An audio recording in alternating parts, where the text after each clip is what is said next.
Είναι καλό. Είναι καλό, λέω. Έλα ρε Σιμάκη, με δουλεύεις τώρα. Όλοι λένε το καλύτερο που μπορείς να βρεις για τον παστούρμα είναι το κρέας της καμήλας. Σόπαρε. Σιγά μην κυνηγάνε καμήλες. Πώς σας φαίνομαι? Ήταν κοντός ο Μακαρίτης. Για σήκωσε λίγο το χέρι. Πάρα πολύ αστείο. Τι να βάλω, ρε, φόρμα, αφού το λέει εδώ η πρόσκληση. Ένδυμα επίσημο, ορίστε εδώ. Ναι, το λέει. Επίσημο ένδυμα. Ναι. Να αλλά εδώ Διονύση μου λέει και ένα τηλέφωνο για επιβεβαίωση. Θα πάρω τηλέφωνο να σου πω πώς θα πάμε. Τι πώς θα πάτε, εσύ τι λένε θα πάτε. Όχι, θα είμαστε τελικά 8. Πώς θα είστε? 8. Να κλείσει ένα τραπέζι 8.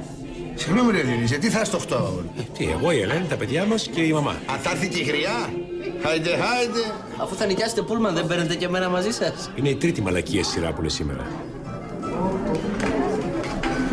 Ναι, καλημέρα. Το γραφείο του Προέδρου της Δημοκρατίας. Καλή σας μέρα. Διονύσης Παπροτσούκαλος. Ναι, πήρα να επιβεβαιώσω για την πρόσκληση. Για τη δεξίωση του που θα γίνει για τον βραβευμένο. Που θα βραβευτεί δηλαδή. Ναι, είμαι ο άντρας της γυναίκας του. Της πρώην γυναίκας του. Ναι, σε δεύτερο γάμο. Ναι, παντρευτήκαμε. Ευχαριστώ πάρα πολύ.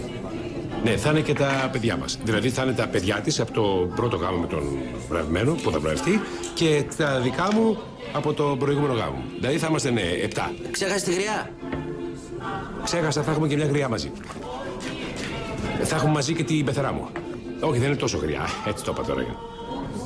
Ναι, δηλαδή θα είμαστε. Όχι, αυτή είναι είναι πεθερά του βραβευμένου. Και τώρα είναι δική μου πεθερά. Δεν ξέρω αν έγινα σαφής. Δεν έγινα. Τέλος πάντων, θα είμαστε 8. Χαίρετε. Είδες τι απλό ήταν. Τι ώρα μαζευόμαστε για να φύγουμε?